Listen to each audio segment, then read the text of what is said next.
Hello, everyone, and welcome back to the Americans in Paris channel. We are a few minutes late today, but it's okay. For French Um, got time. yes, exactly. We're early for French standards, actually, right now.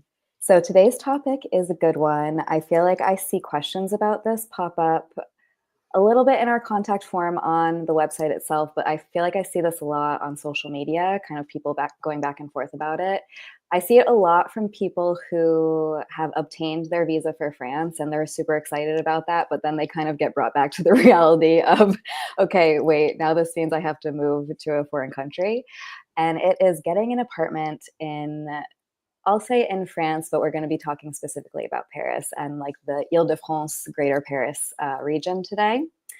And I've had some pretty interesting housing situations since I've been in France, which is kind of funny. So I'll just kind of go through the list. So the very first time I ever lived in France on my semester abroad, we've talked about this on several different lives. I lived in the Saint-Germain-des-Prés area of Paris, and I lived with a host mom.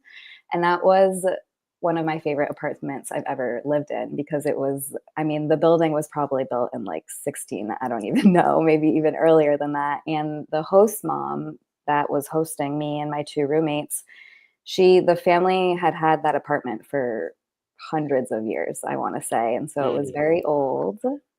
It's an older part of the city. It's like that central area is like the oldest part of Paris. And I can't remember what floor we were on, maybe the second or third, but on one side of the building was all her apartment, and on the other side was another apartment. So just two on one floor. And it was like that for, the 5 stories. And again, as I've mentioned, very quintessentially Parisian area. I didn't have to worry about finding that apartment because that was all part of my semester abroad, setup. Fast forward to a year and a half later when I moved back to be an au pair. Again, I didn't really need to have to worry about housing because that was part of my au pair salary. I was housed in the home with the family. When you're an au pair, it varies. You either live in the home or they have a separate little apartment for you. I know situations where people were in the same apartment building, but just on the very, very top floor. I know people who were in totally different apartment buildings.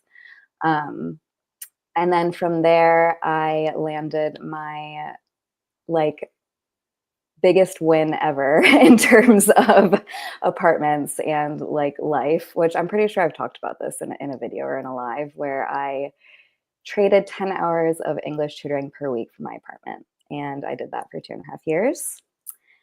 In that time, I met my now husband, and we decided that we wanted to live together.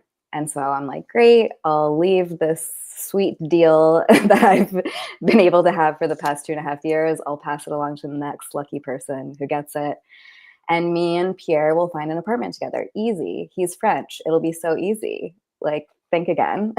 um, we struggled to find an apartment to the point of us having to move in with my in-laws for what I thought was going to be a couple months, ended up being like Much longer. 8 or 9.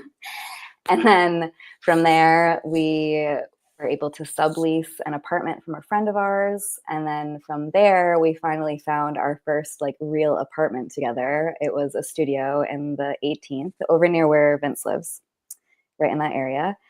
And that I found very For those who don't know where Vince lives, Marcadet Poissonnier on line yes, 12. yes, have to watch Stephen and Vince's episodes to find that information out. But that was another random find. It was coincidentally, I found it on Facebook, and it was the reason why it was easy for us to get it was because the landlord was actually not French either. So he understood the struggle and we met with him and he basically gave us the apartment right after that. So those are my housing stories. Of a quick overview before we get into all of the details. I don't know if you want to share about yours, Stephen. Well, just as a side comment, you have to realize that Molly and I have a history of working together, and I would almost say for years we had been doing entrepreneurial things together, but Molly hadn't thought of herself as such. And even in such a way, we were driving to Slovenia or whatever, Yes. Yeah. and we were working on incubating another business together, and she was like, "I'm not an entrepreneur." It was just this hilarious thing. I'm like, let me get this straight, lady.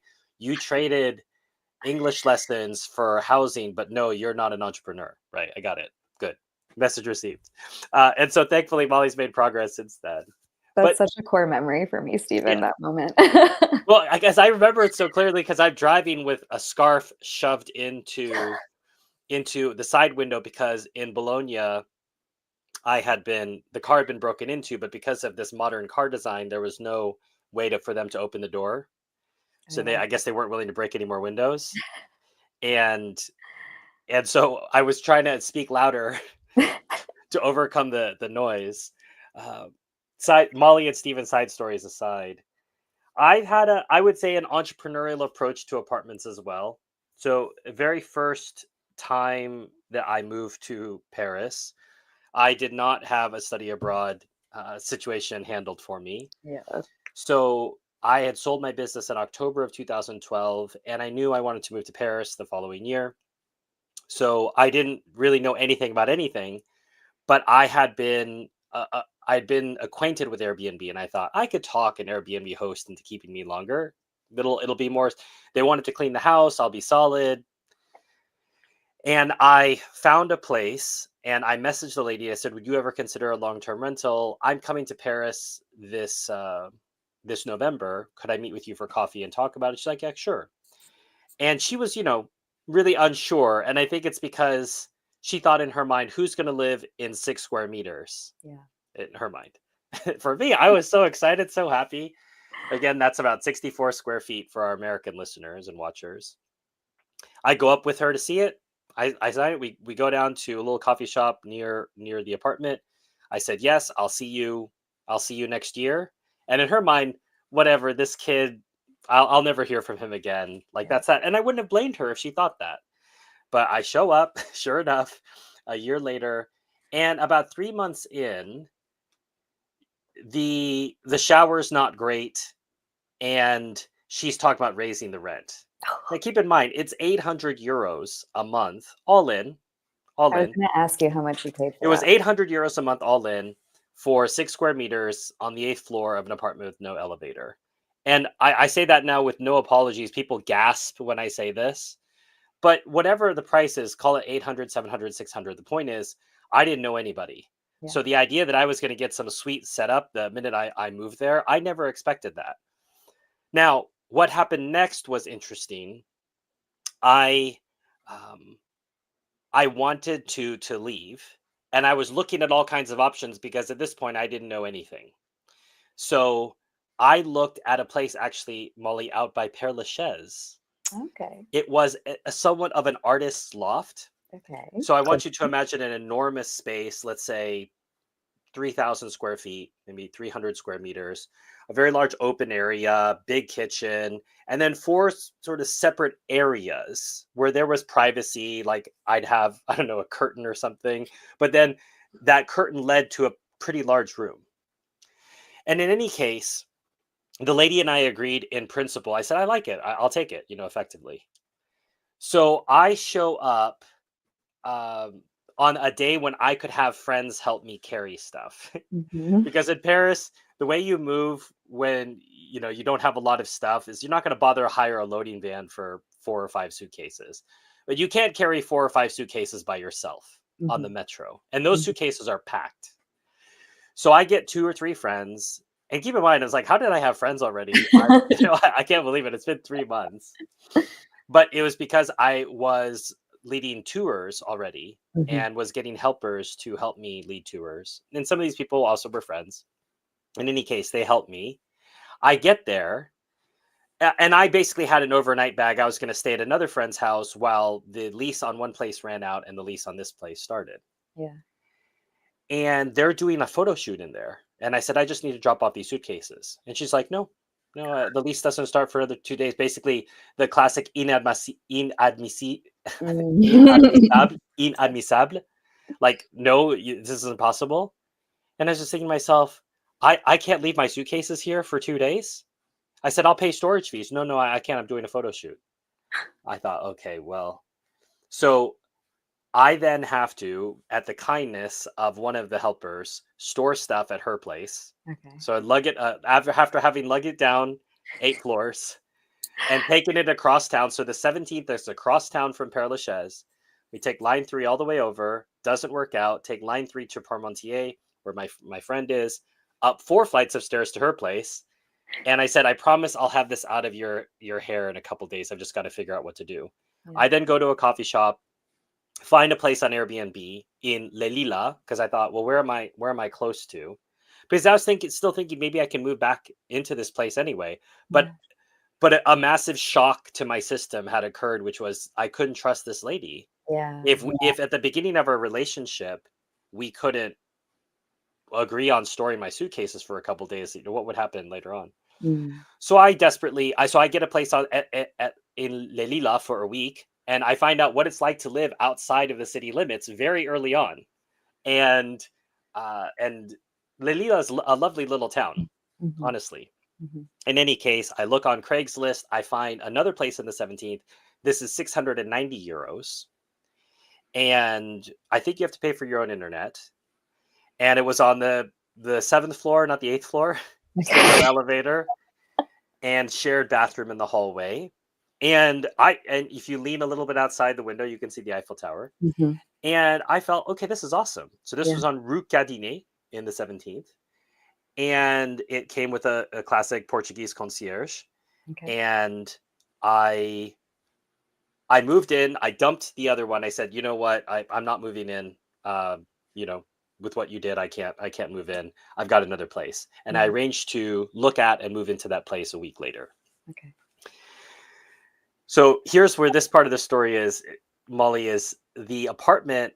The person who was responsible for leasing that apartment was Larry of what was known then as ParisExpat.com. He was using Craigslist to publicize this. Now, Paris Expat was an apartment listing website for people who wanted to lease their homes to expats, Okay. with the idea being that expats are reliable.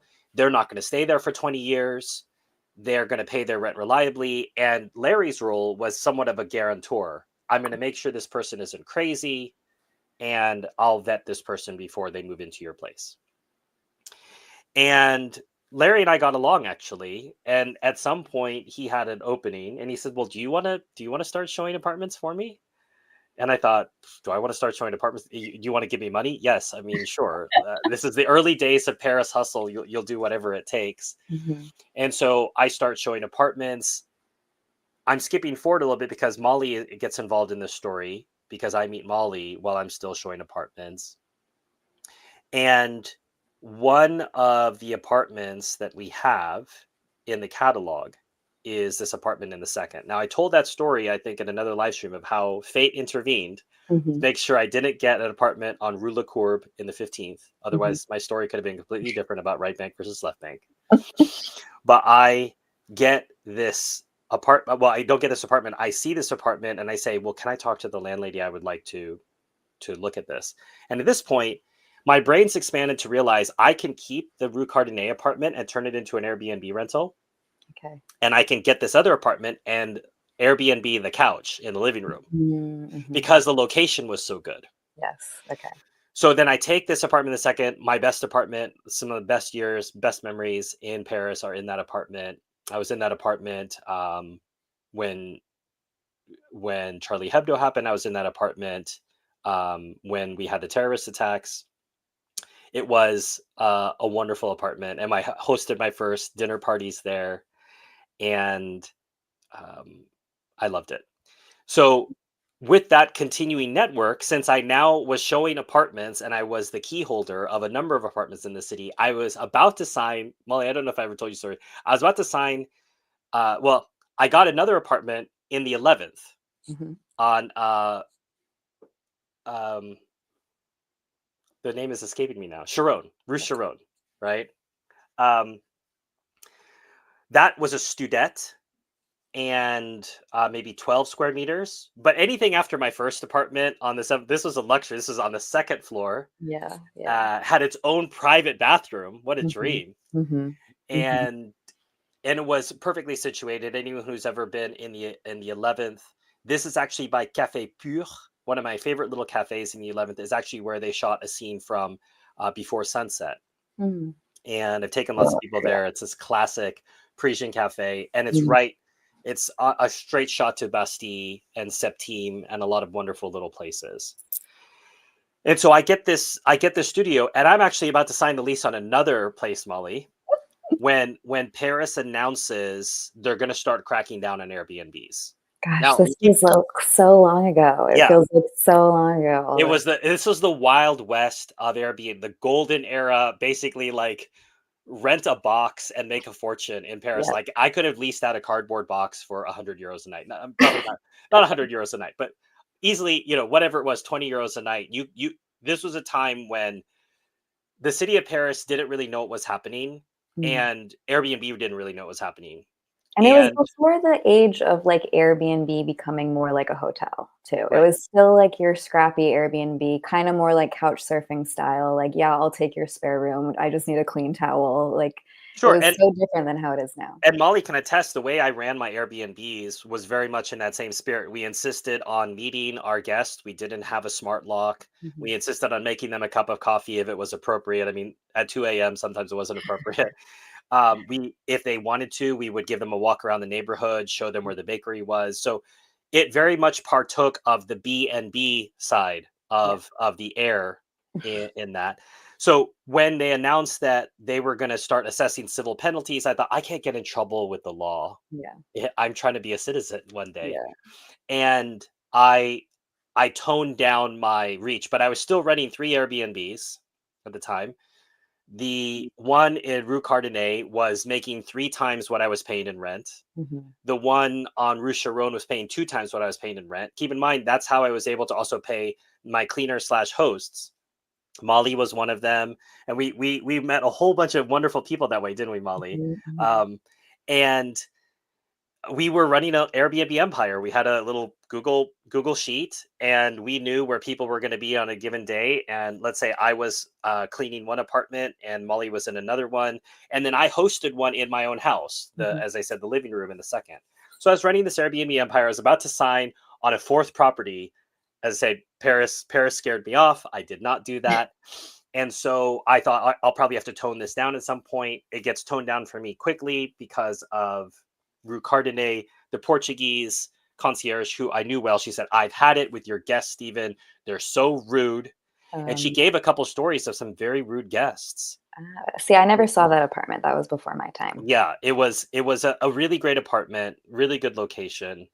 Also line 3, I have this mystical tie with line 3 Yeah. in my Paris life. So that was at the Wagram metro, Yep. maybe a Okay. few steps from there. And so I had to close that one down, much to my chagrin. Sharon I kept for an inordinately a long time. That was a Mhm. great one. Mhm. And then I thought at some point my landlady in the second had, asked me if I'd be interested in buying. Now, for those who don't know, the way tenancy law works in France is you have to give your tenant the first right of refusal on a purchase. And if they refuse, then you can sell it. And you have certain rights once you do that.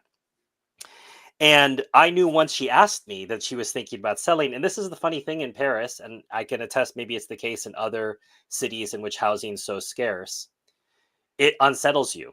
Mm. In the same way that I was unsettled at my very first apartment in the 17th when my landlady was asking about raising rent when it was 800 euros a month already. Yeah. The same way that second potential landlady unsettled me by refusing to take my luggage. Mhm. So too now, her asking me to sell, even though I was in this dream apartment, some people have said, "Steven, just hold on until you're pushed out." Yeah. And my philosophy always been, it's better to jump before you're pushed. Mhm. And I once again went back to the Paris expat directory and remembered that there was an apartment out in the 19th whose landlady I actually had liked quite a bit and that wondered if it was available. And I thought this time I'm going to get a second bedroom Mhm. and I'm going to have just so the guests can have privacy, I can have more privacy, be great. And that was the start of my adventure in the 19th arrondissement. And probably my quietest. Yes. The 17th was already quiet, but the 19th, this part of the 19th, the near the Botzaris metro, going up towards where I was on Rue Alsace Lorraine, up at the top of the hill, and I loved it there too. Had a very good time, and basically wound things down. Sharon wound down. the Rue Saint Denis apartment wound down, and I transitioned into just being in the 19th. And I was there until I moved to Murray. So, Molly, I benefited from being a practitioner because I was helping people show apartments. I had Mhm. access to apartments. And the only reason I was working showing apartments was because I was friendly enough with the original owner of the website who then said, "Hey, do you want to work for me?" And I said, "Yes." I'm glad you shared that because I didn't know how you got involved in Find a Place in Paris. I didn't know that whole saga. It's funny that you say that like you got scared when your landlady asked you if you wanted to buy. So something similar happened to my sister-in-law. So it's kind of like in like the French person, if the landlord says they're going to sell, they're like, oh yeah, okay, I gotta go. Like they're not going to like wait to be pushed out because it's literally the same exact thing happened with my sister-in-law. She was in a place that she liked, kind of found it a bit expensive, but the location was great. It was very close to where my in-laws live, and she kind of had like a weird relationship with the landlady the entire time. So like when the landlady said she was going to sell and that my sister-in-law had to like be okay with her like showing the apartment basically, my sister-in-law was like, okay, I got to find something else. Um, this kind of brings me, well, I've got two things I want to say, but my sister-in-law then went on to look for an apartment for almost a year. And so she's French, she's French through and through. She's got her, French passport, French birth certificate. And even she, because she doesn't have an enormously good salary, she really, really, really struggled to find a place because in the Paris area, most landlords have this very obscure rule where they prefer that you make 3 times the amount of rent you'll pay, basically. I feel it's like this way in New York City too, Molly, in some Yeah. places. Yeah. It's I always kind of like balk at that a little bit because I'm like, if I'm making 3 times this rent, why would I wanna live in a shoebox like this? You know what I mean? You But can't fire me, I quit. that's like besides the point. But so to just I definitely wanted to talk a little bit in this episode about how you should be prepared to kind of struggle to find your apartment in Paris. Like it is a bit of a struggle. I I don't think think we've highlighted that struggle, honestly, Molly. Like it seems like as I think about it, our, our stories have been pretty easy. I know. Well, we've always kind of like managed to figure out a way to make it Yeah, work. I don't want to remove the hustle aspect of it, Yes. and there's still more hustle to come. Actually, talking about Moray, but Yes. I'm not trying to tell people you need to have the same hustle that Molly and I do. I want to point towards what Molly is alluding to, which is sometimes the French have to lie. Yep. Yep. So this part of this whole like we want to see you earn like 3 times your rent, that's all part of information that you have to include in a surprise dossier that you have to create on yourself when you decide you're moving and you go to see an apartment. Like most places won't even show you the apartment unless you have this dossier to show them either before they'll even be willing to meet with you, or like you better be willing ready like the day that you're seeing the apartment, like come with this big dossier. And they want to know everything about you because they basically want to know if you're trustworthy enough to rent the apartment to. They want to know that you'll actually pay your rent. And this brings me to my next point. They are so scared of people not paying their rent because the laws in France are much more friendly to the tenant than they are to the landlord. In my mind, it's the exact opposite of what it's like in the United States. Right. So, in France, you can. I'm not encouraging anyone watching to do this, but you can just not pay your rent and stay in the apartment and declare that that is your right. For It's years, for yes, years. it's squatters' rights. That's literally what it is. The court system's And very slow in France. yes, and then there's also the law, which again, I agree with this in principle, but as a landlord, I wouldn't enjoy it. Like they're not allowed to kick anyone out of the apartment from November to March. It's like the loi hivernale, like because it's winter time, you can't kick someone out of your apartment. My in-laws are going through something that like when I tell my American parents about it, they're like, "What?" So my husband grew up in an area right outside Angoulême, for anyone watching who knows the area, and they moved to What can I Paris say? when yeah, somewhere it's like central, but like south, like more towards Bordeaux, and when my husband was 13, my father-in-law became a gendarme and they moved to Paris and lived in the Paris area for ever since then. So since my husband was 13. And so it's been, over 20 years at this point that they've been up there, but they never sold their house near Angoulême. They've just been renting it out to the same people for the past 20, 25 years. And these people are in their like 60s or 70s at this point. So they're considered like senior citizens. And because of that, my in-laws are essentially not allowed to go back to their home unless those people say that they can. So even though my in-laws own this property, they own the house, the people that they've been renting to basically have all of the control because they are senior citizens. My in-laws can't just roll up one But day I and think they can sell it tenanted, right?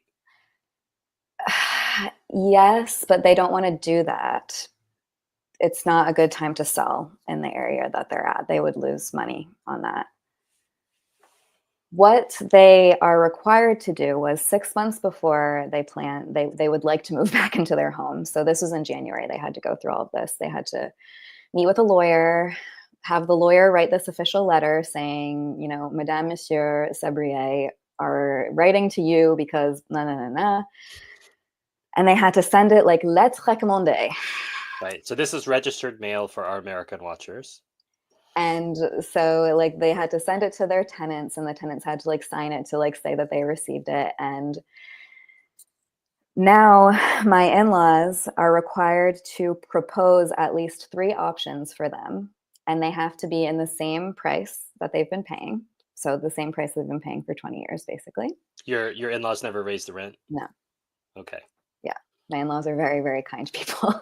um, they have to be in the same price range, and it has to be within like a certain distance from where the home is they're in now. And of course the couple is like, we're in our 70s and we're aging and we're sick and we don't know how to do this. And so my in-laws are honestly looking now for places to rent themselves. Like they don't think they're going to be able to get back into their home.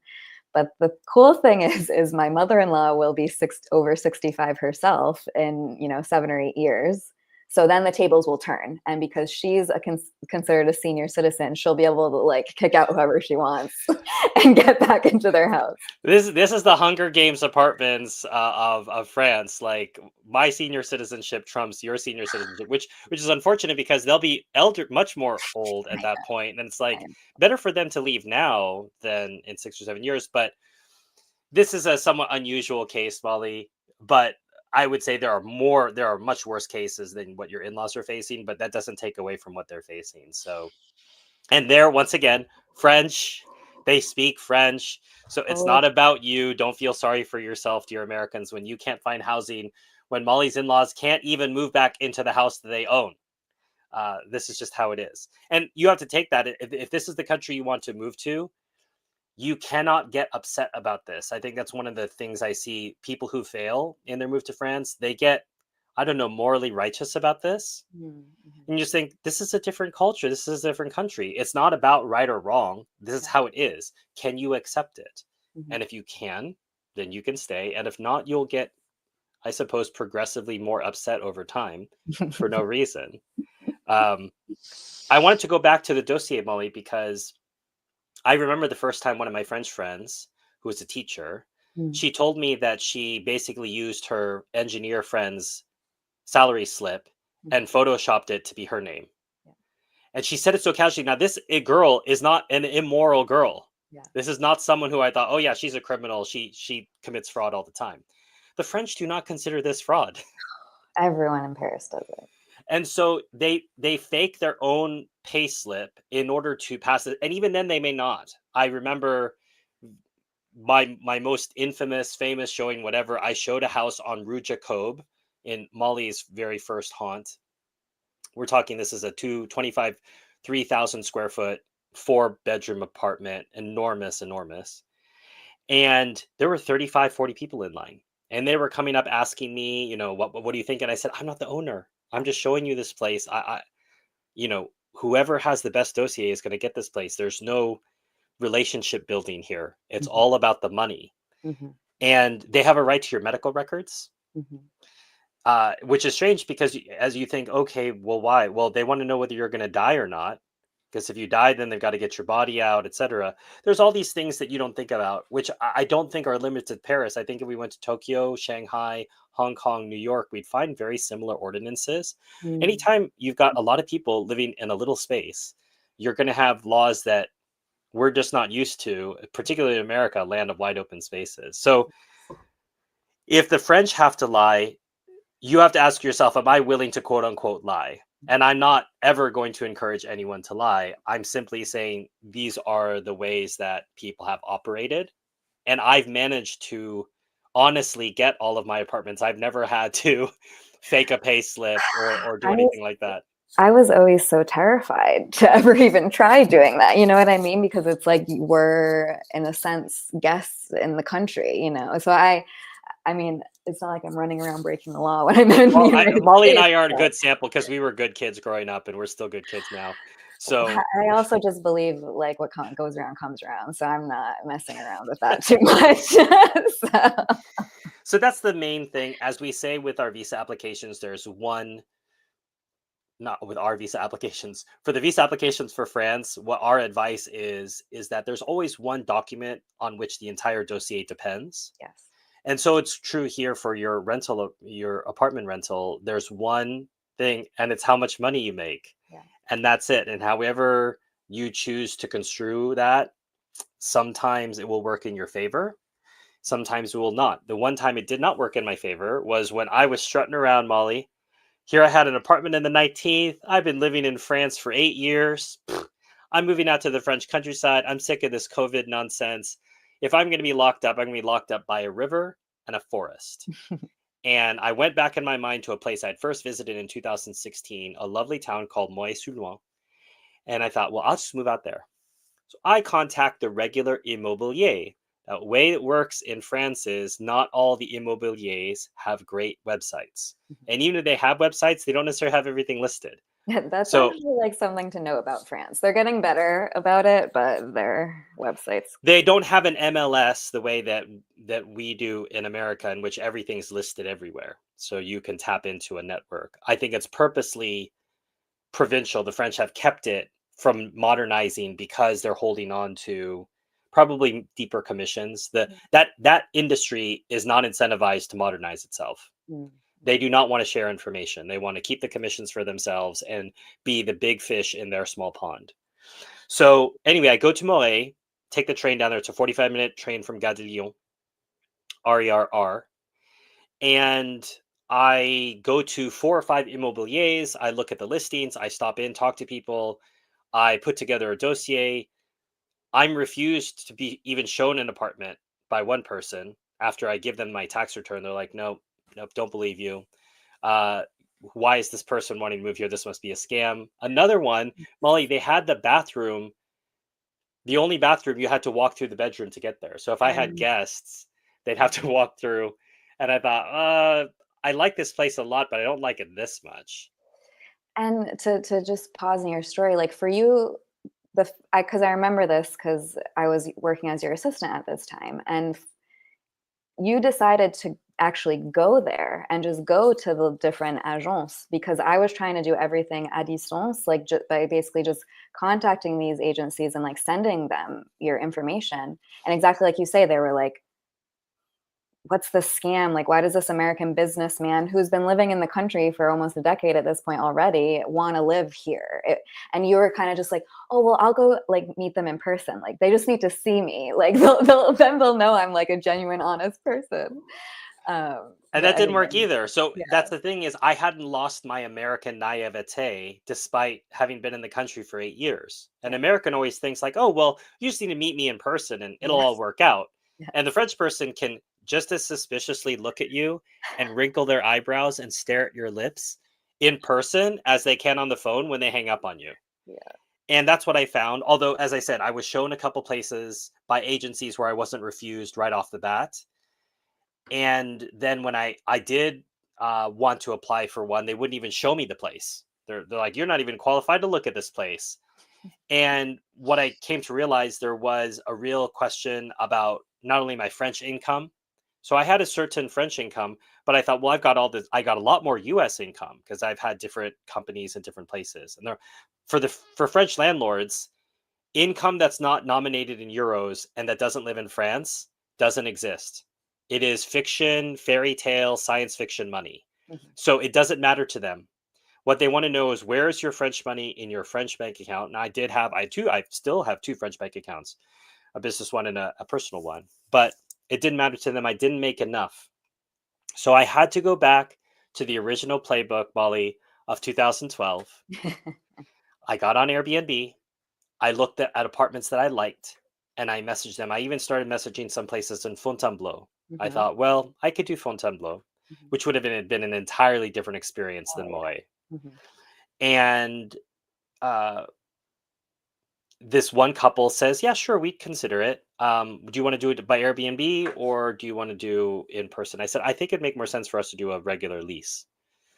And I'll meet you there. Now, Airbnb will, if anyone from Airbnb is watching, they will not be happy to hear about this because they would have been cheated out of the rent. But we met in person and they showed me the place. I said, I love it. What do you want? Let's sign a lease. And I I then moved. Now, Molly, you might ask, was it only COVID and the rivers and the forests and all that? No, my landlady in the 19th, who I was decent friends with, Oh yeah. had said she was thinking about selling, Oh, the dreaded words. right? So that got the ball rolling. I wasn't Because I was so settled there, I didn't think, "Oh, I've got to get out. I've Yeah. got to get out before she." I knew Well, she wasn't, and I was familiar with tenants' rights. I yeah. wasn't going to be pushed out of there, Yeah. but I thought, if she wants to sell, I like her. I want her to be able to sell this place, Yeah. and that Yeah. means I got to get out. And it was also too, like, in the very beginning, it was kind of like, well, I can always Airbnb this place. Like, you weren't, like, in a super big rush, I don't think, even though it was COVID times. Like, yeah, you weren't like, I got to get out of here. But then when she decided that she wanted to sell, and it really escalated pretty quickly, if I remember, like her, Yeah, yeah. and what was nice about it, she was because the French take a long time to close. There was an interval in between when I needed to be out and I had to move into Moray. I basically had a 6-week window. Hmm. And what happened was, during those 6 weeks, I basically still had this place in Paris and it was slowly getting gutted.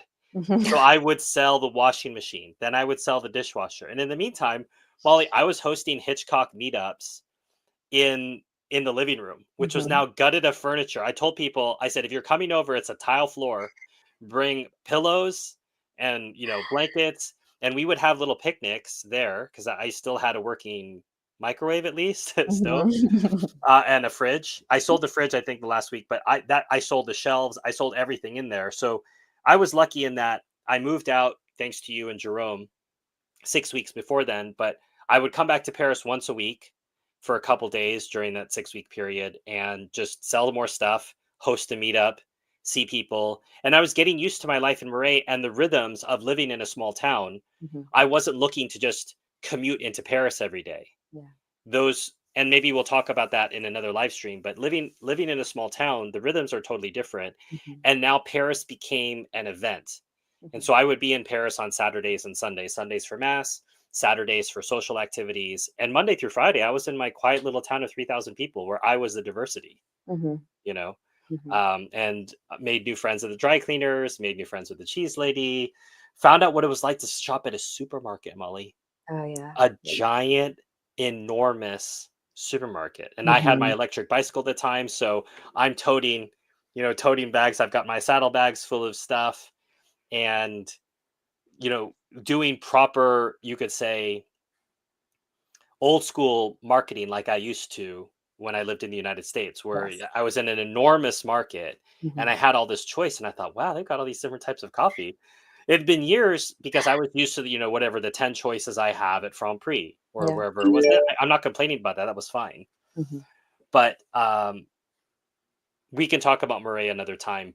But it's interesting to note, I hadn't thought about it till telling the story, that in all of these situations, there was something that dislodged because I was perfectly happy where I was. There Yeah. wasn't any desire to leave. I have to get out of this place. This place is terrible. I was so fortunate to have apartments that I loved, and with wonderful landlords, Yeah. landlords who were just awesome. When something broke, they fixed it. Yeah. I've dealt so many times with someone's like, I had mold and the landlord won't fix it, or Mhm. there was a leak and the landlord won't fix it.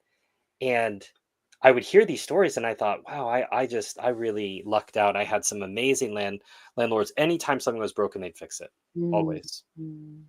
I think it's kind of similar for like most people who live in Paris because, like you say, you feel so fortunate to have a place that it's like the idea of letting that go and having to start the process all over again is just like a little bit soul crushing. And because it was kind of the same for me, other than when I didn't want to be an au pair anymore. That was when I really kind of was like, no, I'm ready to be in the center of the city. I want to actually live in Paris. And that was really, my choice wanting to leave. Everything else was just like, okay, well, I'm with Pierre now. We need more space. Or like we were subleasing from a friend, but then they needed to come back. So we had to figure it out. Um, it's definitely one of these things that I think we've kind of touched on a couple different things. It's really ultimately not what you know, it's who you know in Paris. And I think it's like that in any major metropolitan city because there's just such a high demand, high turnover. And And I think that's why there's been some urgency from us as more and more people ask about this, is for us to develop relationships with people who are renting to foreigners and find yeah. out, what it's like, and just remind people there's a fee involved, Hmm. a large fee, Hmm. but that fee is what you're handing over when you, whatever it is. Let's say it's $2,000 or 3,000 or four. Let's say it's $4,000 a year. Okay, that you're paying as a fee. That's your tax for knowing nobody in Paris, Yeah. and that's the tax. That tax can go down over time as you make friends in Paris, and then it can disappear if you have friends, and then you enter the apartment system on your own. Hmm. This is basically a fast pass that you would use to go into a theme park. You get to skip to the front of the line. Hmm. This place is furnished, and they'll accept your American income, Hmm. and you can move in on this date.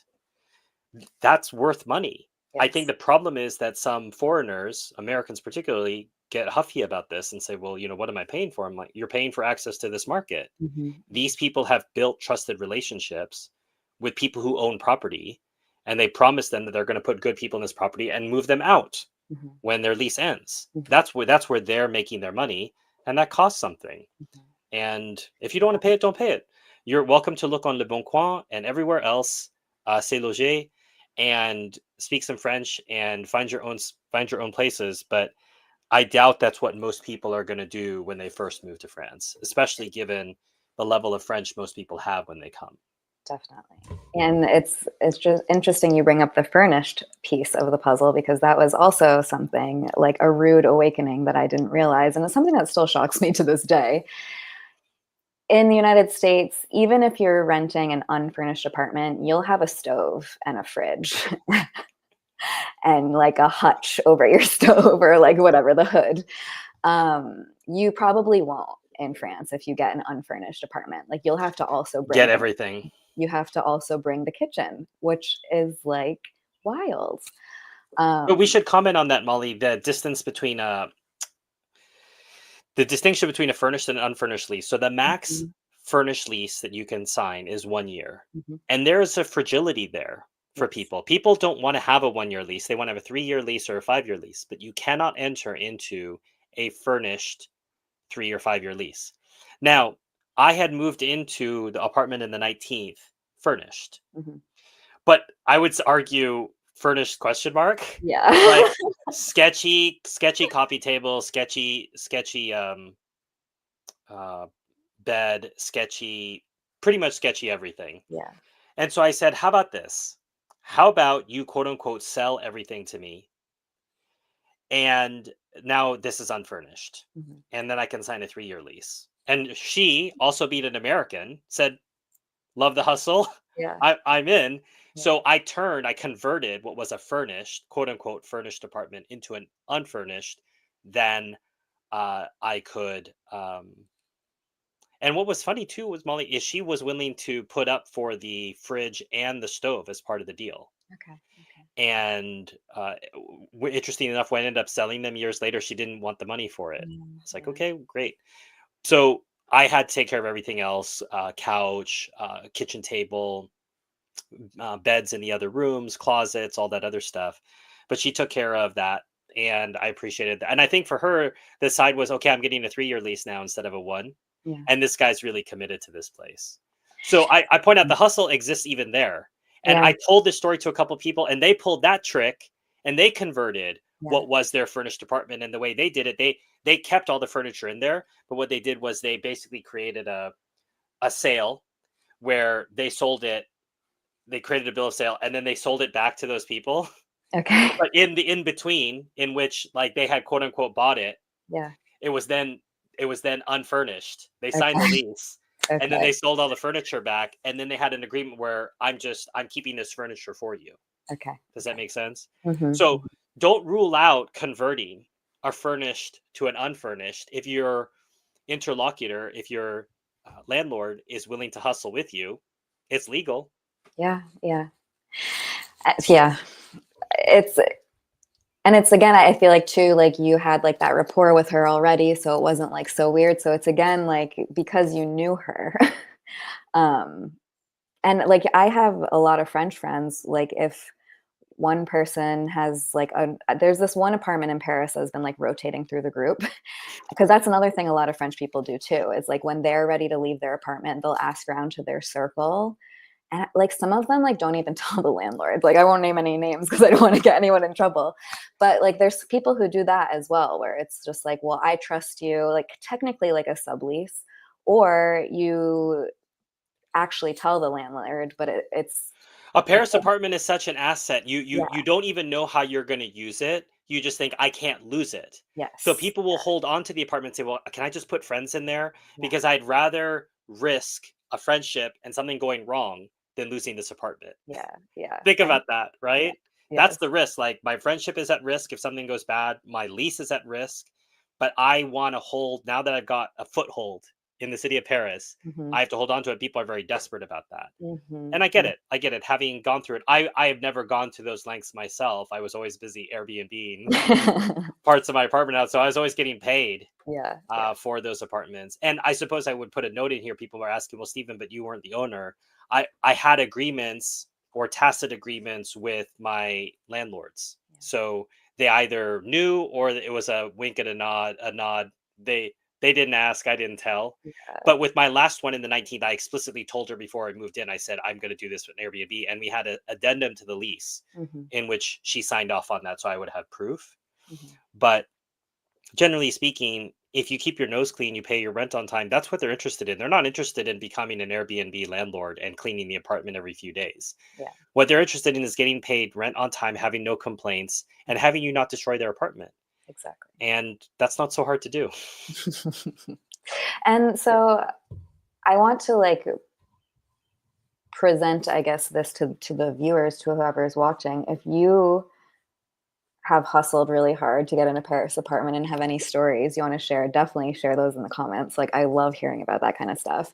And also if you've worked with an agency you really love, like I'm looking around for agencies that we can potentially partner up with. Like I because Find a Place in Paris, if I remember correctly, just kind of fizzled out, right? The last employee that worked there, I think I handed off to someone and then she handed it off to someone else. Hmm. And she one day sort of just rage quit and took all the keys. Oh my gosh. Okay. And at that point the owner had it. He's like, that's it, I'm done with Yeah. this whole scene. So there are lots of those around. That's probably more of a DIY situation. The ones that I'm thinking of are very flashy. The agencies now, they've got these very beautiful slick websites with great professional photography of the apartments, and they're very nice apartments and very nice addresses Yeah. that I would argue you'd have a hard time getting without an agency. Yeah. For The sure. agent the agency can be your best friend because they can help you get all those things like a garant, Hmm. which is a financial guarantee. We don't have an equivalent in America, because in America we have a credit score, Yeah. and that is your garant. But there's no credit score in France. They don't have credit cards. Much, thank God. Thank God the French don't have credit cards. It's a great scourge on America. But I would love to, as Molly said, hear from people. So if you have agencies to recommend, and I think, Molly, that's probably a homework assignment for us for the summer, is to reach out to some of the agencies out there and see if any of them want to partner or at least share who they are, and we can write stories about them.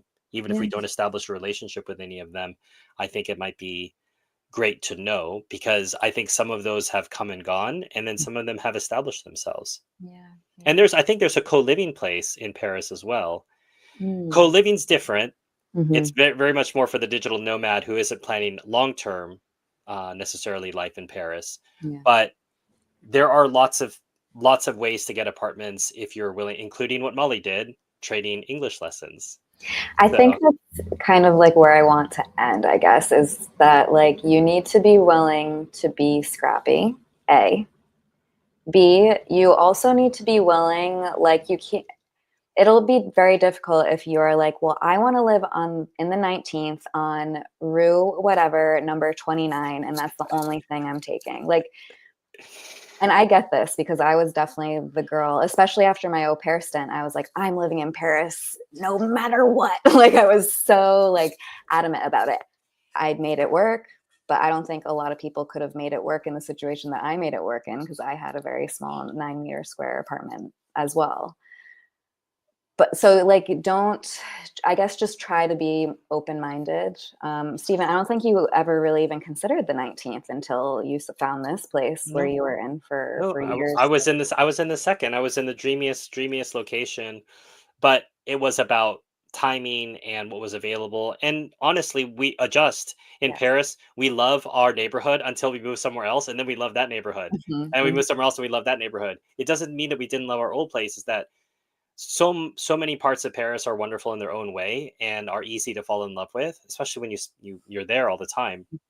That you don't feel the loss so keenly. Like, Yeah. oh yeah, I wish I lived in the second, but now I live out here, Yeah. and this has its own advantages. I was over by La Villette Mhm. up there, so now I was there really close to the open air theater that they do during the summer. I was there by the symphony.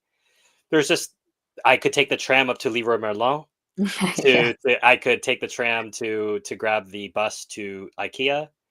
So things were different. Now that's some funny stories. Maybe a different stream, Molly. Bringing back unassembled bookshelves from IKEA from Porte de Vincennes to the 19th via the metro, and then later on selling my wardrobe, my giant wardrobe that you and Pierre assembled. Yes, yes. I disassembled it in Moray, brought it in by train on my bike, And and like handed IKEA bags. and handed the parts of a giant wardrobe to another man at Gare de Lyon who I had sold it to on Leboncoin. Parisians love IKEA for many reasons, but Yes. especially used IKEA because it meant that they don't have to go out and get it. They can just come and get it from you. And so a lot of Parisians would just come. I had a lady come, disassemble the whole bed with me, and then take it out. So And she had rented a car just to get it. yeah, my gosh. Which is hilarious. You think like by the time you rent the car and you buy it from me used, it's still cheaper than her going out there and getting it. Yeah. Um, Anything to avoid a delivery fee, the French will get in there. Oh my Um, goodness. I mean, I feel like we could tell the larger story of moving you from Paris to Moray when we talk about our Airbnb stuff, because it's all in the same universe, I feel for like. sure, for Yeah. sure. So if no one has any questions, I think that's a pretty good place to end for today. Um, I guess the biggest takeaway for this episode is yes, finding an apartment in Paris is difficult, but it's not impossible. You just have to be willing to adjust and be a little bit scrappy, and you'll find your place in Paris. Cor- Cheesy slash heartwarming note check. Great place for us to end on. So thanks so much, guys, as watching. I forgot to mention, if you could please like this video and subscribe, it really means a lot. We're chugging along to 200 subs, so we'll have to do another Ask Me Anything episode once we get there. That'll be super exciting. And we will see you next week with our next live and our next full-length video. And that's pretty much it, I think. So thanks so much, everyone. See you soon. Et à bientôt. À bientôt.